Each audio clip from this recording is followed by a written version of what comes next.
Thank you. Let me take this opportunity to greet the Governor of Enugu, to greet the Sultan of Sokoto. Let me greet the President of Nigeria Bar Association.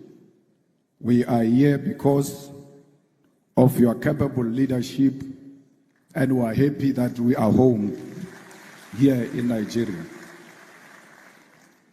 The leadership collective of the Nigerian Bar Association, who have honored me with an invitation to this esteemed occasion, I greet you all.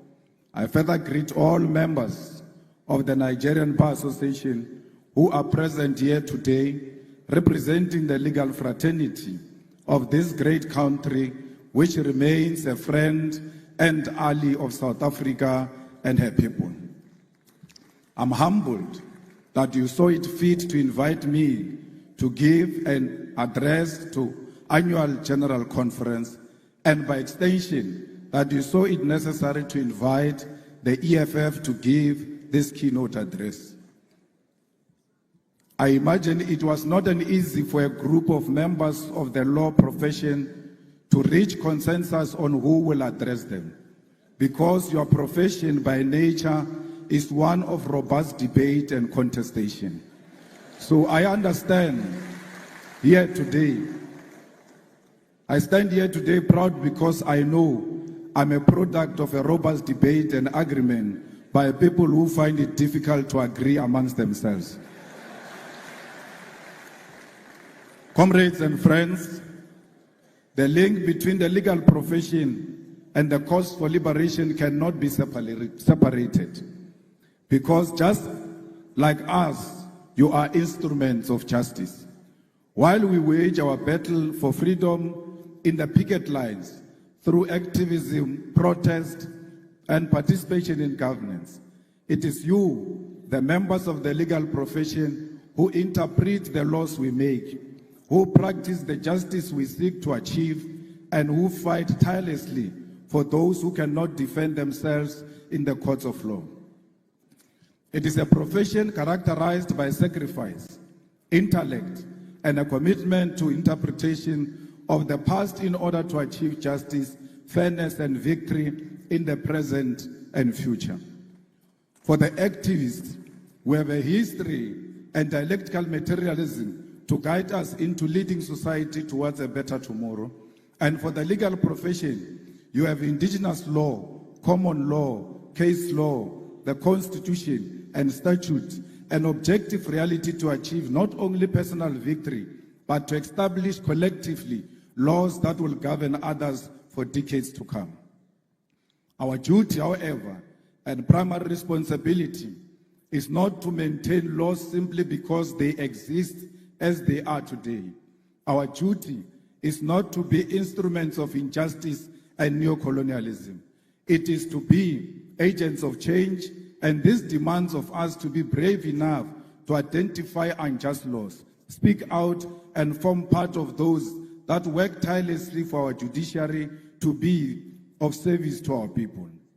I say this not to encourage anarchy or lawlessness, but to draw us back to the difficult truth and reality that at times the laws has been used as a weapon of oppression.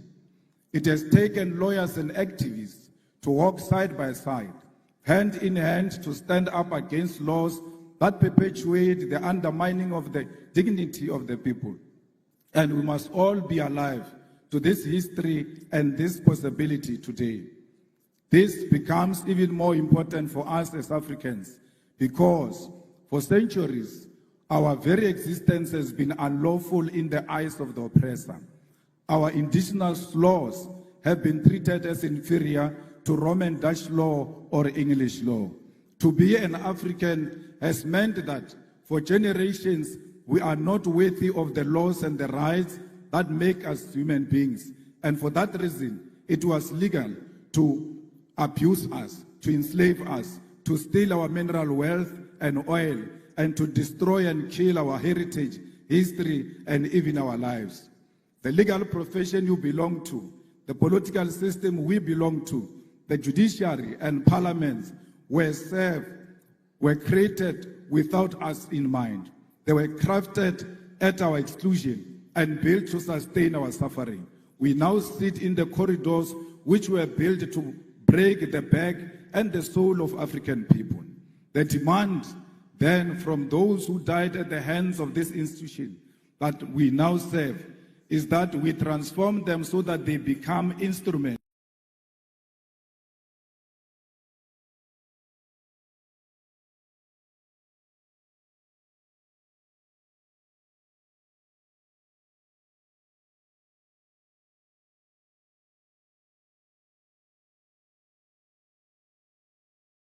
of the people.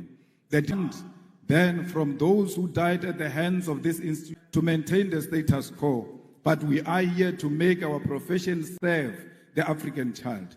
I wish to remind you that it was once legal to come to the shores of our great continent and kidnap Africans and enslave us in foreign lands. It was once legal to rape African women and children because they did not have the right to dignity of their European oppressors.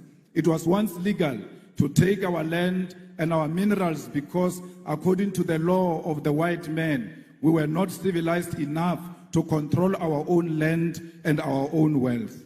In South Africa, our freedom, our oppression, our resistance all had law at the center of it. Under apartheid, it was legal to restrict the movement of Africans to labor reserves called townships and to teach us inferior education so that we could only be servants of white masters.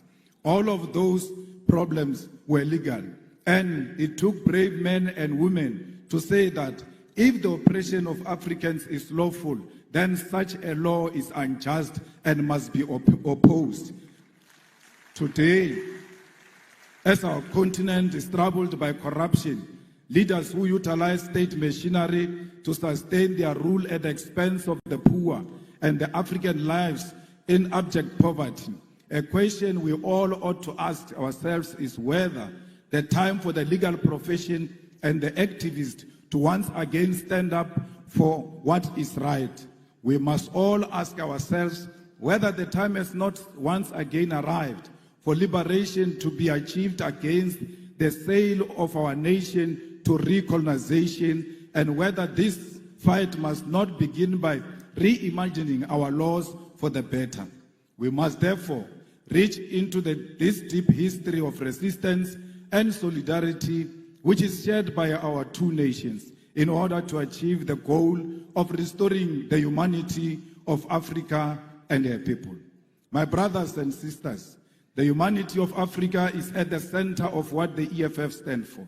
We are an organization that was formed in 2013 purely out of the demands of the people of South Africa who wanted an alternative to the former liberation movement to achieve economic freedom in our lifetime.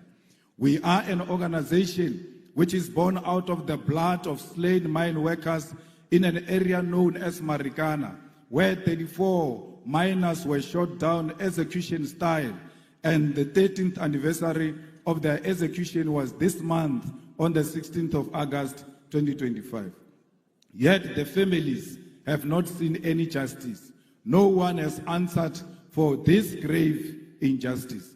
It is out of this deep pain and disregard for African life that the domestic workers, miners, gardeners, petrol attendants, street dwellers, university students, professionals, and ordinary people of South Africa demanded that we form the economic freedom fighters. We were formed to complete the liberation struggle, which was faced by compromise, betrayal, and corruption of the mission for the return of the land and wealth of South Africa to the hands of the people. As a result, we base our struggle on these lived realities, and we are guided by a scientific ideological outlook of Marxism, Leninism, and the teachings of Frantz Fanon. Fanon, in the context of Africa, becomes most important as we face with a continent that is becoming more and more dependent on the former colonial master and our liberation movement abandoned the struggle which led to the formation in favor of life of opulence while the people suffer. We are Marxist because we believe in the inherent need of an alternative economic system to capitalism, and we use the science of dialectics to wage our struggle for liberation. We are Leninist because we believe in the need for a vanguard party of the people to lead the struggle, one which believes in internal democracy and the waging of struggle in parliament, the judiciary, and at the grassroots level. We are anti-capitalist, anti-imperialist, anti-racist, anti-sexist organization which believes in democracy and socialism as a means of uplifting ordinary masses of our people. At the foundation of the EFF are what we refer to as the 7 non-negotiable cardinal pillars, which are expropriation of South Africa's land without compensation for equal redistribution in use, nationalization of mines, banks, and other strategic sectors of the economy without compensation, building state and government capacity, which will lead to abolishment of tenders, free decolonized education, healthcare, houses, and sanitation, massive protected industrial development to create millions of sustainable jobs, including introduction of minimum wages in order to close the wage gap between the rich and the poor, massive development of African economy, and advocating for a move from reconciliation to justice in the entire continent. Open, accountable, corrupt-free government, and society without fear of victimization by state agencies. These are briefly the guiding principles which make us, as the EFF, a revolutionary movement. Compatriots, the need to do away with injustice of the past demand that we create laws for the future, because independence does not automatically mean that infrastructure of our legal system itself becomes independent. Our duty as lawmakers, as practitioners post-independence, demands of us to scrutinize existing laws and where necessary make amendments or even introduce new laws to liberate our people from the parasitic oppression that they are exposed to. The EFF, which has been in Parliament of South Africa since 2014, is engaged in this practice and we have been able to implement our vision, mission, and identity into our approach to governance and lawmaking. A few examples of how we have interpreted what needs to change at the level of governance and legislation in South Africa to enhance the cause for liberation is the introduction of the bills that we have put before Parliament. The nationalization of the Reserve Bank Bill, which seeks to place full control of South Africa's Reserve Bank, particularly monetary policy, in the hands of the state. Further to this bill introduced by the EFF in Parliament seeks to broaden the mandate of the Reserve Bank in South Africa, which currently has private shareholding, towards alleviating unemployment and curbing economic stagnation, which is due to the Reserve Bank conservative and financial sector-oriented policy outlook.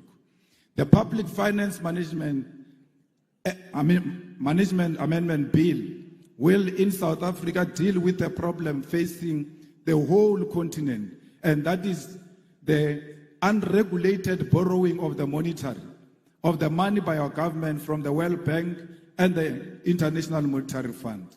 This bill, which we have introduced as the EFF, will require that National Treasury in South Africa first seek approval from Parliament to source foreign loans and establish transparency regarding such loans and their conditionalities. The debt trap of Africa to our foreign colonizers must be stopped, and that begins by regulating these loans that our leaders commit future generations to, because they will not be there when the colonizers come to collect.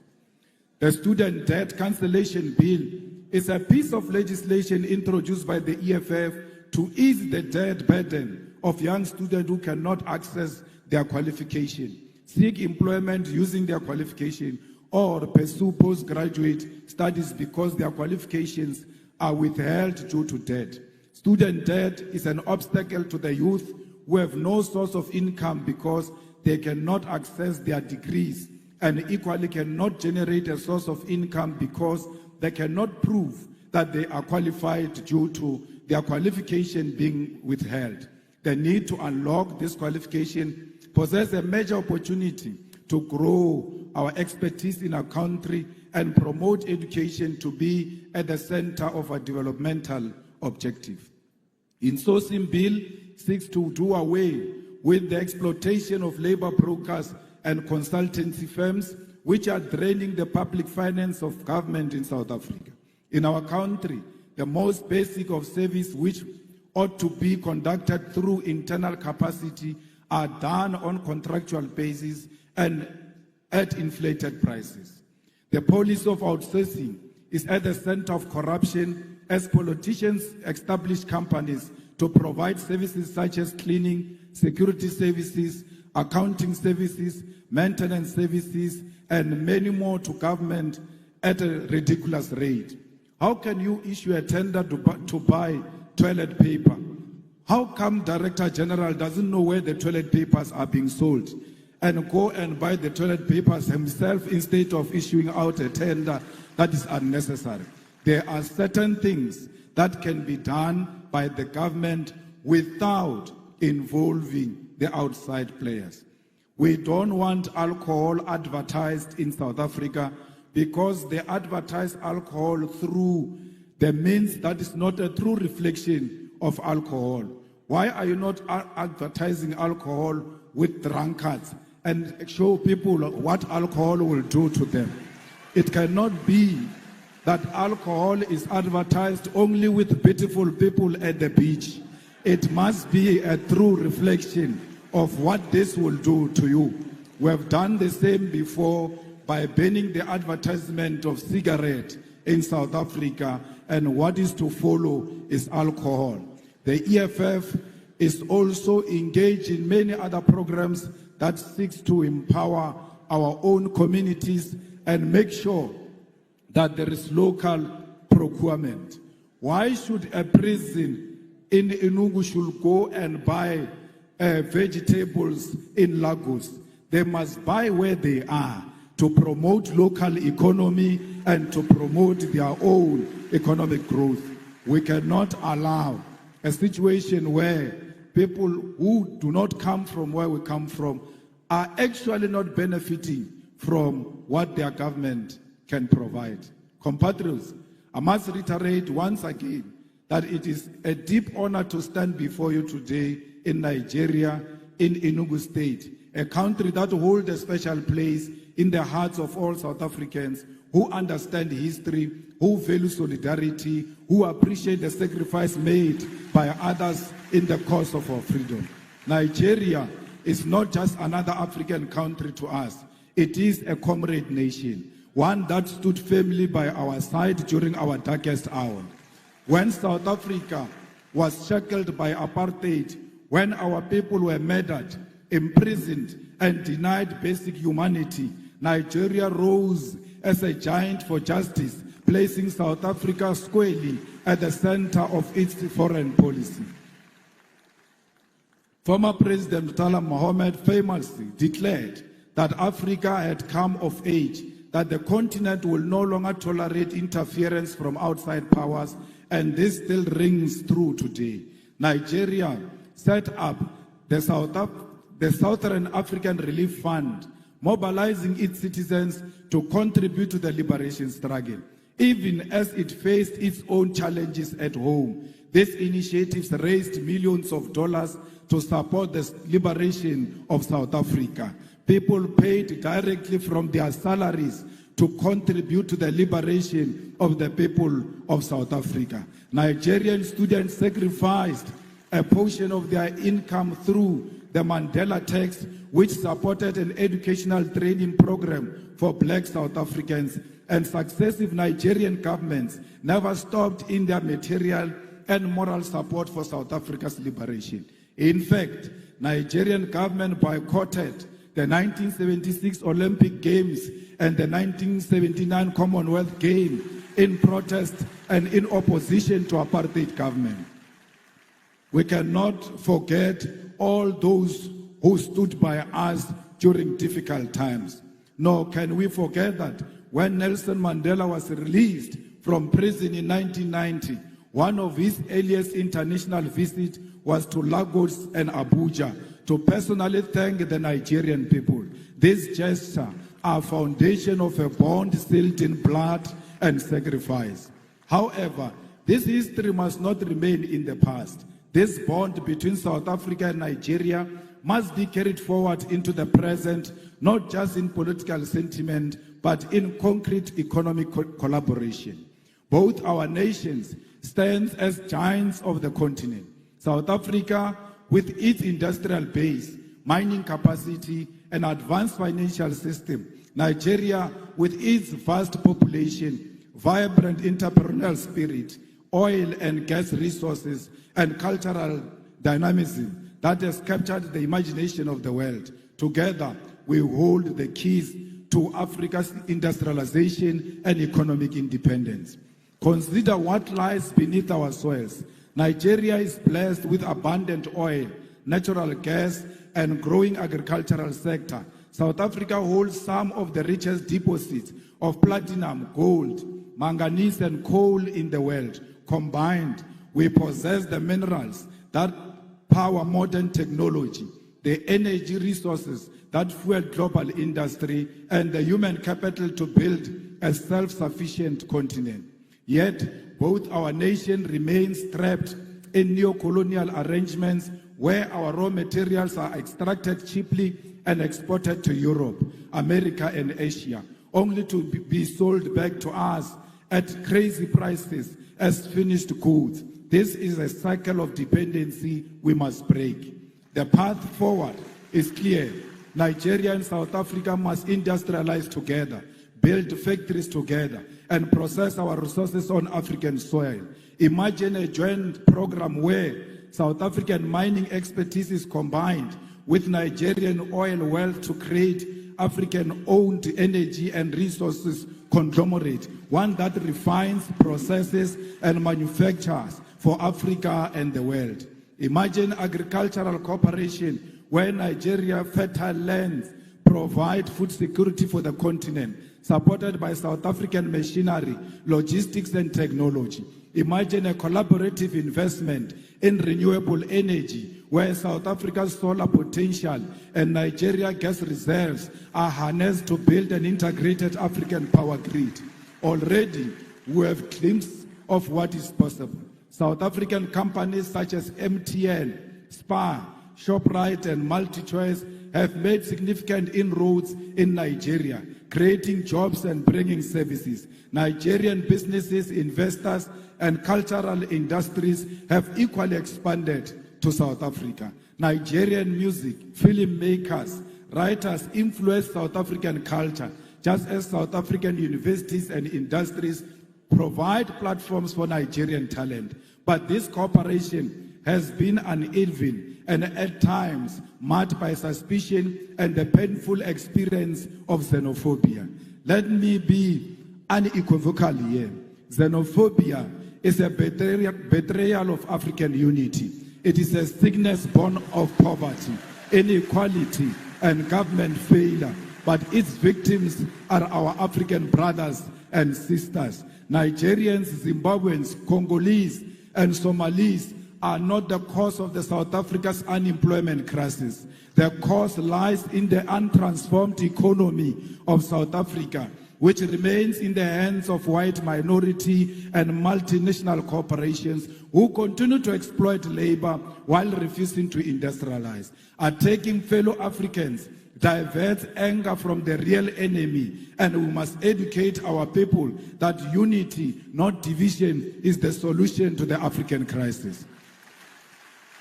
If we want to end one-way migration, where Nigerians are forced to leave home in search of opportunity in South Africa, we must integrate our economies. Young Nigerian engineers should be able to work in Johannesburg, Gaborone, Windhoek, Harare, Cairo, and Accra, not as foreigners, but as Africans contributing to Africa.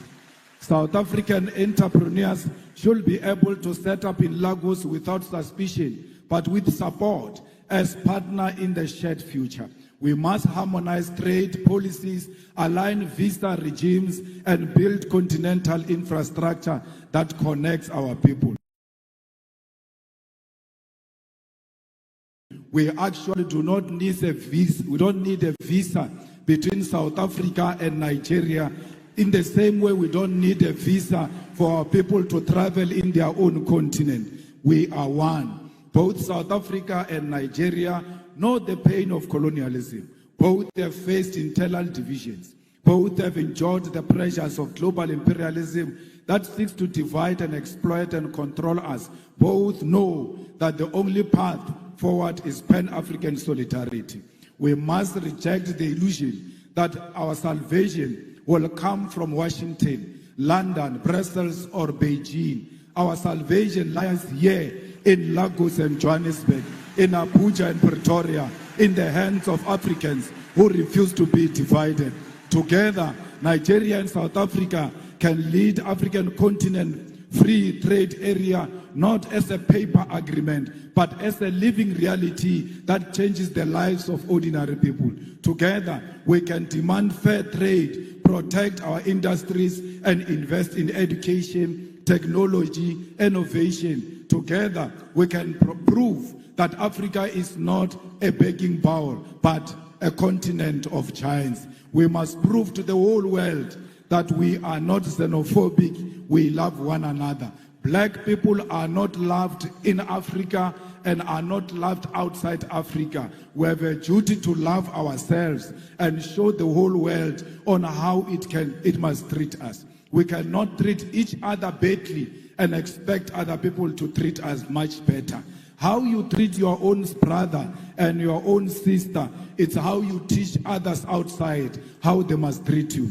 The unity of our continent is paramount, and we must never associate with any xenophobic agenda that perpetuates the divisions in South Africa. Solidarity is what we need for each other.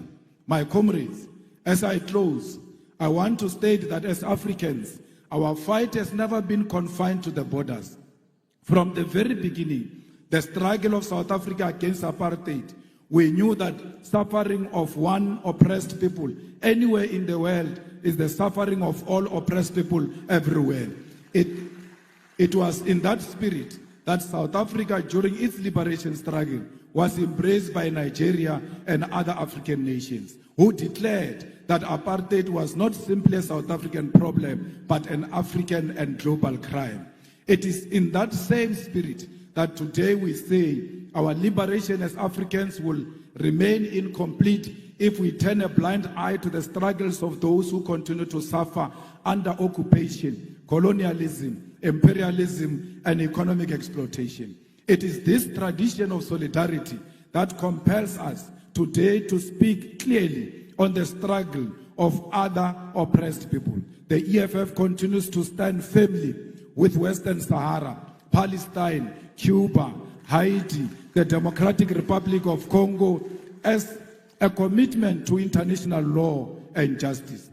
In Western Sahara, Morocco's continued occupation violates the principle of the United Nations Charter and the African Union's Constitutive Act, both of which enshrined the right to self-determination. The International Court of Justice affirmed in 1975 that Morocco had no sovereignty over Western Sahara. Yet, decades later, the Sahrawi people remain dispossessed. In Palestine, we are witnessing one of the gravest violations of international law in modern history. The apartheid regime of Israel has for decades defied UN resolutions, the Geneva Conventions, and international humanitarian law. Collective punishment, the bombing of hospitals, the illegal taking of land, the killing of children, and the deliberate starvation of populations are crimes under the Roman Statute of the International Criminal Court. The world cannot remain neutral in the face of genocide. And just as apartheid South Africa was declared a crime against humanity, so too must be the international community recognize and act against Israel's apartheid and genocide. The importance of fighting on the level of the law was made evident in this case when the South African government took Israel to International Court of Justice to report their crimes when no other country will do so. This fight in international court was won when the court declared that indeed Israel was perpetuating genocide, a win that was necessary to sway some support away from Israel and to embolden other countries to speak out. This fight also led to the International Criminal Court to issue a warrant of arrest for the Israeli Prime Minister Benjamin Netanyahu and his Minister of Defense for war crimes. This is the power of the legal fraternity in the global fight for the oppressed. However, the ICJ pace is slow and final judgment on charging Israel with genocide has not occurred yet. We must therefore confront the uncomfortable truth that the slow pace of these proceedings is not accidental, but reflects a global legal order designed and maintained under white supremacy. International law is swift and ruthless when prosecuting leaders of the global south, yet hesitant and cautious when dealing with crimes committed by Western powers or their allies. This is hypocrisy we must name without fear. When an African leader is accused, indictments are issued overnight, sanctions are imposed immediately, military interventions justified under the banner of international law. However, when Israel starves children in Gaza or the United States and its allies invade nations and topples governments, the same institutions suddenly discover restraint, complicity, and delay. As the legal fraternity of Africa, you cannot accept this double standard. You must be bold enough to create alternative and fair systems of accountability that do not bend to imperialist interests. If the so-called international community is unwilling to deliver justice in real time, then Africa must advance its own courts, its own tribunals, its own instruments of solidarity and protection. Just as we build liberation movements when colonialism denied us freedom, so too must we build new legal institutions when the existing ones fail us. In Cuba, for over 60 years, the United States has imposed an economic blockade in contravention of international law, including the principle of non-interference and the sovereign right of nations to choose their social and economic system. Despite this, Cuba has demonstrated a profound commitment to human solidarity, sending doctors across the globe, including to Africa, welcoming Africans into their classrooms and participating in the liberation of the oppressed. Cuba never sent their soldiers anywhere to kill anyone. Instead, they send their doctors all over to go and save lives. The tragedy of Haiti is one of historical injustice. Haiti's revolution was first declaration of black freedom in the modern world, yet it was punished with centuries of economic sabotage and enforced debt. Contrary to any principle of justice, today Haiti suffers from foreign interference, the denial of sovereignty, and the imposition of external governance. International law demands reparation, debt cancellation, and the withdrawal of foreign forces so that Haiti can govern itself in dignity. We have seen DRC not experiencing peace because of its mineral resources. We must stand with DRC and demand that there must be permanent peace in DRC and everywhere else in Africa. Because DRC without peace, it will never experience economic growth. We are because DRC it is. We are the people of Southern Sudan. We must make sure that no single corner of Africa there are guns where Africans are killing each other. Africans must always be together against the enemy forces who want to exploit our country. We are here today to reclaim our land. We want the land of Africa to be returned to Africa because it belongs to the Africans. We want the minerals of Africa to be returned to the Africans because that's where they belong. We want to build industries in Africa and process our minerals here in Africa. We've got the capacity. We must never allow the imperialist forces to divide us in order to take our minerals from us. We demand one Africa. We demand borderless Africa. We demand Africa with one president, with one currency, with one military command, with one parliament, because we know the currency of Africa will be much more stronger against the American currency. We don't care what Trump thinks of us. He will never choose a policy position for Africans. We are not subject of Trump. We must refuse to be subjects of Trump. We must stand together as the world changes and show the world that Africa is one and Africa is equal to all nations, to China, to Russia, to America. We are not just a small nation. We are a big nation. We are not a dark continent. How can we be dark when we've got diamond that is shining amongst us? We are a shining nation. I thank you.